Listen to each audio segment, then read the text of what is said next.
beautifuls and beloveds. How are you today? I hope this finds you very happy, healthy, and well. I'm Noelle Rose Anderson Kale, the dance warrior, raw, real, and uncensored, and I bring to you a whole bunch of stuff about dance, and sometimes choreography, health tip, dance tip, yoga tip, all that kind of stuff. And sometimes I talk to you about controversial subjects and things that we're going through to help you and encourage you on your way, hopefully. So today I want to talk to you about this book, Hinds Feet on High Places. Yes, I got it right. And it's a book by Hannah Harnard, and she's written a whole bunch of other books like Mountains of Spices, The Hearing Heart, etc., Kingdom of Love, etc., etc. She's written like 8, 9 other books. And you know what this book is about, right? It's about a character called Much Afraid. And she wants so dearly to be able to go to the high places where her shepherd is. Her shepherd, God Almighty. So there's scripture in Habakkuk. It's like 4-3, chapter 4. I don't know. Wait a minute, maybe it's in here. Hold on.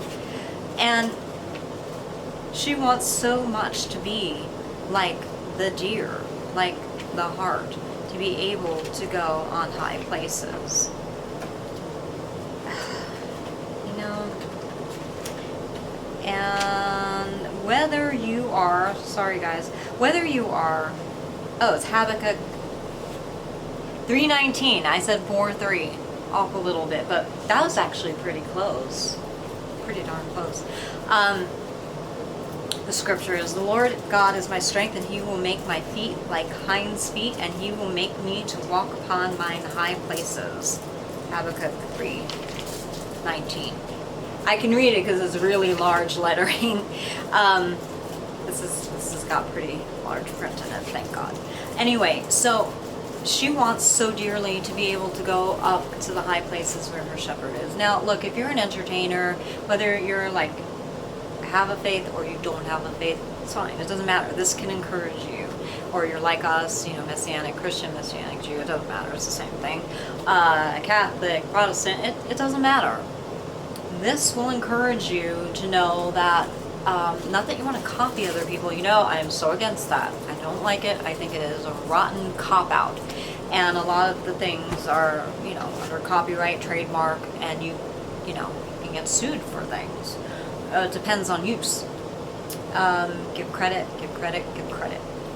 That's what we do. Anyway, this book, whether you have any kind of a religion or not, it doesn't matter. I want you to know how you can also have hinds feet on high places, and what this book is talking about, and what it means, and what I got from it, and what it means to me. There's not necessarily a right or wrong answer, because books are kind of like an art form, right? Up to interpretation. But there is a right answer in that the artist, the author, the choreographer, the performer, whatever, singer, did have an intention that this is what I was writing and this is what I meant. Okay? People have tried to play semantics and BS with me on this stuff, and it's like, no. This is what I was saying.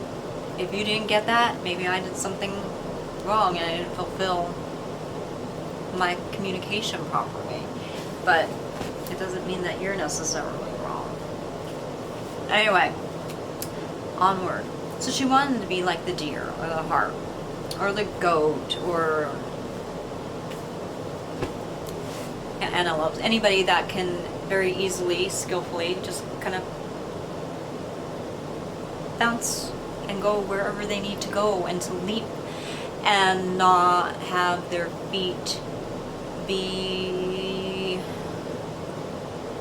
frail or fail them. They needed to, how can I say?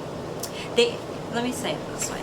They want to be able to model and demonstrate how to do things, right? So she looked at the deer and she's like, I want to be able to do that. She didn't want to become a deer. She wanted to be able to do their expression and be successful like that in her own way, without copying, without taking on their form. Now, the Lord, the shepherd was a character in the book, was going to give Much Afraid a brand new name once she reached the high places, once she was strong enough. The strength actually wasn't physical strength. In the book, it's talking about being morally and spiritually strong in faith to trust the shepherd to lead her blindly, even when it looked like, hey, the high places are over here. Why are you making me go all the way here through the desert and this horrible rocky ocean area? Well, the shepherd had a very good answer for Much Afraid because she wasn't ready. She needed to be able to be like the gazelle so she could leap up and down the mountains and be with him in the high places. Otherwise, she would have fallen and hurt herself. Very interesting. It's an allegorical tale. It's very cool, actually. So, like I said, it doesn't matter what your beliefs are. This book can encourage you to know that if you're going through a lot of garbage, you can actually overcome. I mean, look, you know how I always say, you either succumb or overcome, or you either overcome or succumb. You have a choice to make, people. Make the right choice. Somehow figure out how to overcome your hurdles. Look at the hell I've been through. Okay? I am battling people who have like lots of power, lots of influence, and a lot of money. These are things, I mean, I have some influence, I have some notoriety, but in comparison, and yet little old petite me is doing something to change things in a good, positive way in our world. You know, hey, I'll bring change, bring change. Yeah, well, we didn't like the change you brought. Thank you very much. So I want to bring real, good, positive, wholesome change into our world that makes things better and not worse. You know, real freedom. And that's also what Hinds Feet on High Places is about, real freedom. How do you go through a challenge and be free at the same time? The mountains don't get any easier, but your hinds feet, you become stronger. You become gazelle-like and able to be on the mountaintops. And it's like, look at it this way. You train, right? You have to train so you can be good. If you're a dancer, you train at the bar, or you train doing floor work. You might do curtain, you might do all of it. It's all legitimate, it's all really good, and it'll all strengthen your bodies for that dance form. And it'll also help you with other dance forms too. So, if you are doing these things, you are going to develop your feet, your ballet feet, your tap feet, whatever, and your body is going to conform to that training too. So what you first tried to do, you will fail, you know. Can you hand me my point shoes? Are you in a position? Where are they? They're in my purse, my sack. Yeah, I'm hip and cool. I've got a backpack now. A back pleather. I think they call it pleather. It's fake leather. You know. Don't want to deplete the animals at this point. Here? No. To your left. There you go. Just hand it to me. I'll take care of the rest. Oh, this is where you keep them. Okay. Yeah, I know that it's heavy. I love my backpack. It's so cute. Anyway, I have everything in here at the kitchen sink. So, okay, right? You have your point shoes. You've all seen my point shoes, right? Shoot. Which one is which? It's been a while.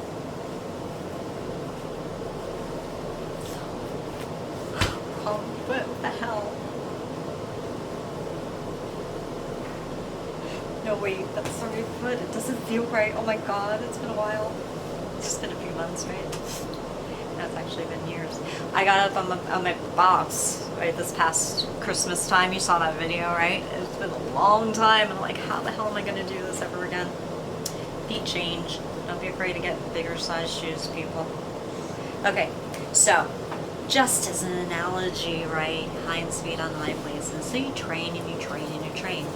So I couldn't get up off my box. Oh, saved my life when I first put these puppies on. Guys, I am not tying these like proficiently and beautifully right now, so please don't write in saying, that's not how you tie shoes. Look at that knot. Yeah, I know. I'm just doing it real quick. Okay, so it's mostly right. I know I gotta tuck them in, but I'm not doing that right now. Just for the sake of argument and demonstration. There you go. Okay, so when I first started doing point, you know, here's your box. I couldn't even get over my box on point. You know how you do this? I couldn't do that. Nobody can. You have to work. Maybe if you have a bar, you're leaning up against a wall, someone's supporting your weight, yeah. But I'm talking about, you know, center floor. It's a lot of work, so you gotta work really hard. Look at that. I'm pointing. I've got a pretty decent point. And I got strong toes, strong feet. Look at that. Yeah, it's hard to get that looking like that. Pretty good, right? And when I'm on the floor, this actually curves a little like this. Yeah, I'm getting better and better. Yes, look at my ageism video. Even at my age, they say, oh, once you reach a certain age, if you start doing point again, forget about it. Oh, really? Don't buy the lies. So anyway, yes, point. So it took me a long time to even be able to go flat. And you see this? Demi point. That's even hard to do. This is very hard to, you know, you have to strengthen your feet. It's challenging. Anyway, so my point is, point. Okay, point shoes. Joke. Sorry. So anyway, it takes a long time. I actually progressed pretty fast. Why? Because I was at it every day and I had a passion. I'm like, no, damn it, I'm gonna get back to this and I'm gonna do it well. I would never say that I was ever proficient when I was younger, but I did it. And now I can say I'm almost proficient in some things in it. And I have a ways to go with other portions of doing this. But, you know, whatever. It's all good. So anyway, so that took a lot of strength, just showing you that. Demi point, right? This is demi point. That's demi point. Demi point. Point. What? It took a long time to do that. So this book is talking about being able to not dance on point. E-N. On point. It's talking about being able to leap into the high places and leap on the mountains when you're going through troubles. And to go through the troubles and not have it drag you down because you have beautiful things in your heart like joy. That's not happiness. Completely different. A lot of people get that confused. It's not a happiness. It's an inner sense of well-being, knowing that this too shall pass and that you will survive and that whatever the outcome is, it is going to be for the best, for your best, because it's according to God's will. So, just like me being able to get back on point and the hinds feet and the being like a gazelle, so if you have trouble, you have to go through training, right? So you can progress and you can go through all of these challenges. So imagine also training with, okay, a backpack. This is very heavy actually, on your back. After a while, you're going to be able to carry that and not be off balance, or to feel like you're being downtrodden and heavily pressed down because you're building up a resistance. Same thing, you know, you lift weights. Okay, this is only 2-pound weights, not a big deal. But it can be for some people. I mean, after I had my cancer, I was like, oh my God. You know? Now it's like, woo, here we go. And after I do like 200 repetitions, this gets heavy. It doesn't matter because it wears down your muscle. Even 2 pounds.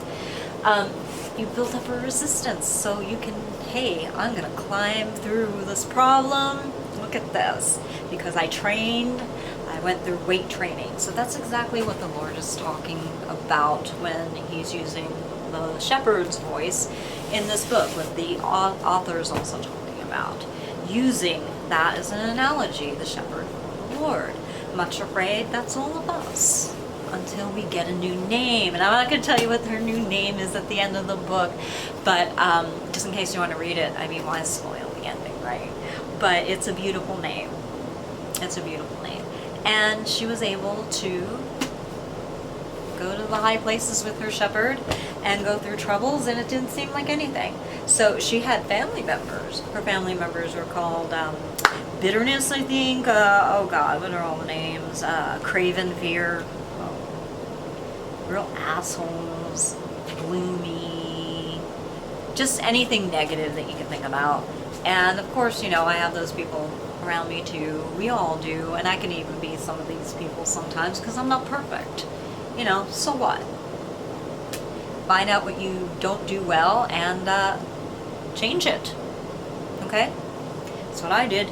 So, throughout the whole book, what I find fascinating is that, and you'll probably get something different, maybe you'll get the same thing, it doesn't matter, there's nothing right or wrong about it, but I got, and I read this through different times of my life when I was going through something very harrowing, and each time I got something different, and I wrote it in the back of the book, my little notes throughout here, and you can tell it's very weathered. It's fallen in the tub, it's fallen in the toilet, oh God, it's fallen everywhere, and I've taken it everywhere with me. And I've had it for a few decades. But this is so amazing, no matter what age you are, and it's neat to look back to see all the different things that I've learned, and how I've grown, or how I've kind of backslidden in some cases, and thinking, oh, okay, I'm done. You know, I'm on the potter's wheel, the pottery is done. Nope, you still have more to do. So, I think that's in, isn't it in the book of Daniel? Hold on. I have a message for you. Come down to the potter's house. Do you remember what that was in? What was it? Come down to the potter's house because I have a message for you. Is that in the book of Daniel? I don't remember what book that was. I don't either. I could be right, could be wrong. Isaiah? No. Shoot. Anyway, you know, it's the same thing. I have a message for you. I want to put you up on the wheel. I want to break you down and remake you into something that fashions glory, the glory of God, the beauty of His Spirit, and of His Son's character traits, you know, Jesus. And there's a lot that we have to work on as human beings. Oh my gosh, how do we even survive? We'll probably look back over in heaven thinking, how did we withstand all that? Not only did we have other rotten people to deal with, but we had our own rotten flesh to deal with. We had illness, we had catastrophe, we had danger, we had bugs, animals, all this stuff. How did we ever do that? This is a threshing floor, people. You know how I've said that if you wake up and you still have a choice to make, and you're still surrounded by good and evil, that's a good sign. That means you still have a chance, because we have the presence of both good and evil. If you wake up and you're only in the presence of evil, there's no choice to be made anymore. It was already made. You made it. That's how I know that this is not it, because we still have a choice. Pretty easy, huh? Anyway, you know, be blessed. Read the book. This was only $2.95. It ain't happening nowadays. It's got to at least be a $6, $7 book, no? Nowadays? I don't know. It's a classic. It's a Christian classic, so maybe they have a special discount for it. But, you know, pick it up, because it's really, it's beautiful. I want to say it's a quick read, but not at the same time. Because if you're anything like me, I like to dissect things and absorb things and contemplate and say, where am I falling short and where am I doing well? And try to learn about myself and how it applies to circumstances. Like I said, we're going through this whole the corporation whatever thing right now, and apparently I've been going through it my whole life, and it answers a lot of questions of why all this crap always happened to me. And hold on, sitting on a bed, I love doing these videos, don't take me the wrong way here, it's just my legs falling asleep. Woohoo. Okay, anyway, I have to be sassy and fun. So, what was, oh shit, God, I always distract my own self and I forget what I was saying. Oh, right, so I like to find out where I've come and where I'm going and try to, you know, just live a better life. And I think you could do it too. Why not? Enjoy your life. But, you know, you have to realize that we only get one shot at this. And you know, might as well, my grandmother used to say, you are the author of your life. You better damn well write a bestseller. And I use that too. So I'm telling you guys that, and I think you should. I think it's important. Like, very. So write that bestseller. What do you want your life to be? If you have crazy people after you like I did, you need to figure out how to stop them and make them stop so you can have that life. We are supposed to be free. We are American citizens. I know I am.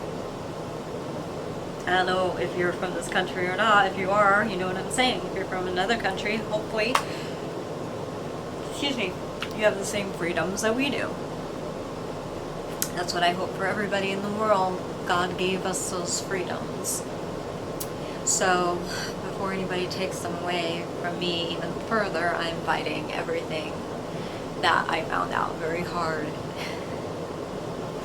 Because I want to keep dancing, and I want to keep encouraging you guys, and I want to keep getting those big audiences and not having these people screw around with our ticket sales and the marketing and the advertising and lie and not send out the e-blast when they're supposed to go to everybody. And you know, I don't want people using my business.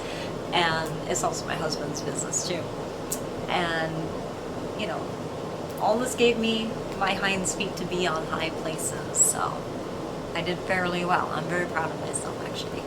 So, beloveds, read the book, pick it up, and be well. So, God bless. Bye.